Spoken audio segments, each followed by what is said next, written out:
Hello and welcome to the Chris Edworthy YouTube channel. I'm Chris and this is my Range Rover L322. And in today's video I wanted to give you a bit of a channel update and a bit of a update on where my Rolls-Royce Phantom is, and it's not here today. So stay to the end and I will let you know what's going on with my Rolls-Royce Phantom.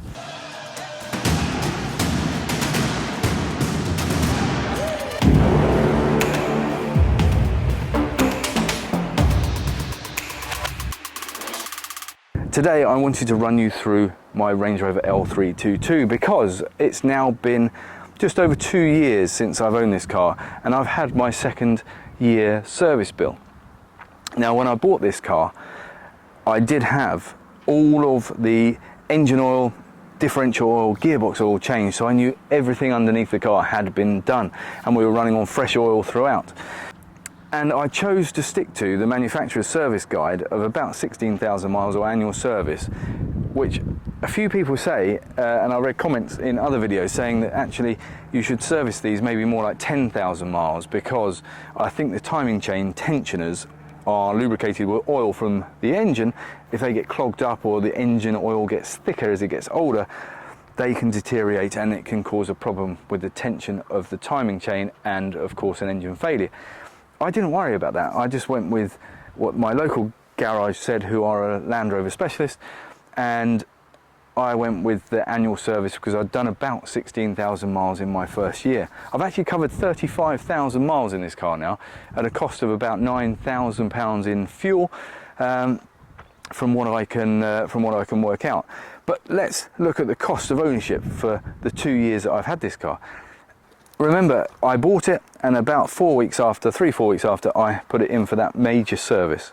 I didn't have to do that because it did say it had a service, but I wanted to make sure for my own peace of mind it was all serviced and up together. So this isn't a necessity, but this is what I did. And that first service of all the differential oil, gearbox oil and engine oil was £1,572. So quite a large expense. In that first year I did have an additional bit of work done. I had creaking suspension from the front, which was the lower arms, and I had those changed and a couple of other little bushes under there, which cost about £440. I can't find the exact amount, but I seem to remember it being about £440. So in total, with my first service to get all the oils changed and then the additional work on the suspension, which wasn't too long after, I was just over the £2,000 mark for that. It then ran faultlessly until the annual service was due the next February. And I spent £1,525 on that, which was just a main service, some other ancillary bits and pieces that was required on the car, but everything just to keep it serviceable and up together. So that was last year. I've just come up for my third service effectively from the very first one, and then end of year one, now end of year two. And I did that in February with its MOT. So it had a clean bill of health on its MOT. Once I'd replaced some suspension components at the rear, it had a leaking shock absorber and some rear arms that were needed.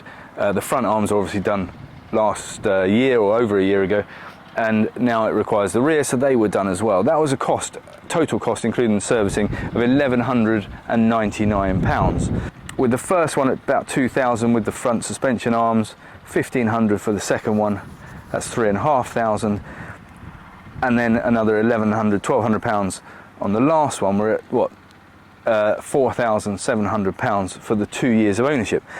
I think if you budget about £200 a month, you would be well within your budget on annual service on one of these cars. Now, tell me in the comments below if you think I've just been lucky, if you think these aren't reliable. Let me know if you've got one. I bought this with 96,000 miles on the clock. It's now done 131,000, coming up to 132,000 miles. So I have used it. It's been really good. It never fails to start. I've towed with it, as you've seen in other videos.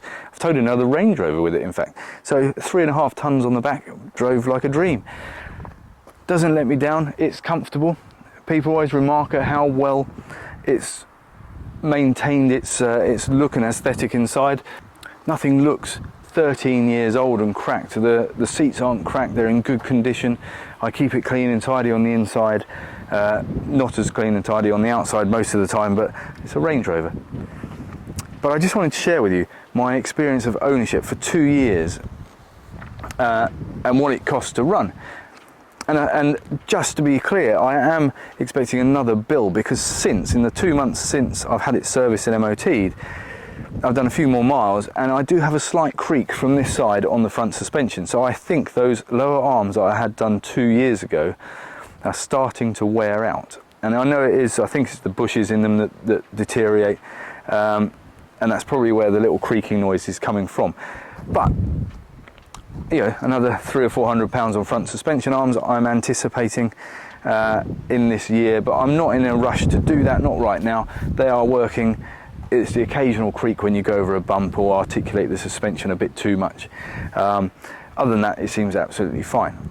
For those of you that watched this channel before, I will be doing a video on the update of the RAV4 to Rolls-Royce journey.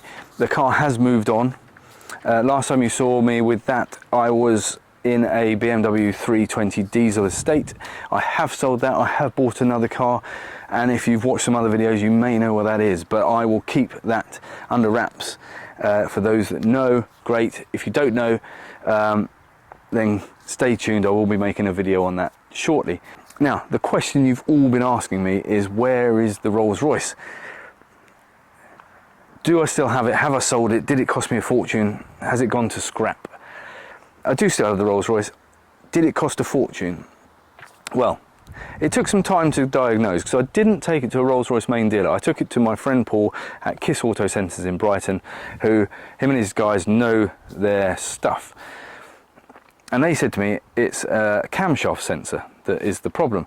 So I went to Rolls-Royce and said, can I have a quote for a camshaft sensor? There are 2 on each bank of the engine because it's a V. So I think there's an inlet and there's effectively an outlet for the exhaust side. Don't overly understand it myself, but there is one on top and one at the bottom basically of the engine. Someone in the comments below can surely explain better than I can as to what is going on there.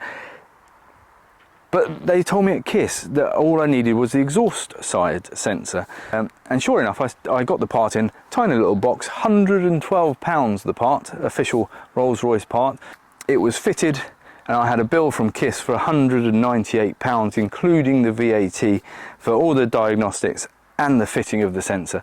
So for a little over £300, the Rolls-Royce is back on the road. Now, it does need its annual service, it's overdue, but it has sat around for the last few months because I haven't been using it. I left it at Kiss whilst we diagnosed the problem.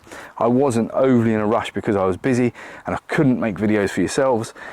So it sat for a few months, so it does need a service, and I do want to get that up to P&A Wood because I still want the main dealer to look after most of the bits and pieces. But this breakdown where it had to go somewhere on a low loader late at night, I took it to my friends at Kiss Auto Centres and they have looked after me marvellously.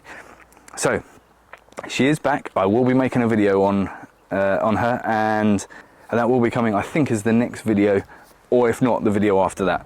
Either which way, we'll either do RAV4 to Rolls-Royce or Rolls-Royce next. Those are the next 2 videos I want to make for you. But I am still loving my Range Rover L322. If you're in the market for one, great time to buy. They're almost half the price of the amount I paid for this car. I paid £15,500 from a dealer just out the back end of COVID, which was a good deal at the time. I think they're sub £10,000 now. I know there are some specialists that maybe you're at £15,000 still for the same car as this. And with a warranty, maybe that's worth the money, peace of mind. But I think if you have the money to buy one of these and you can put a couple of £100 aside each month for maintenance, you are able to afford to run one of these. Now, my miles per year have gone down somewhat.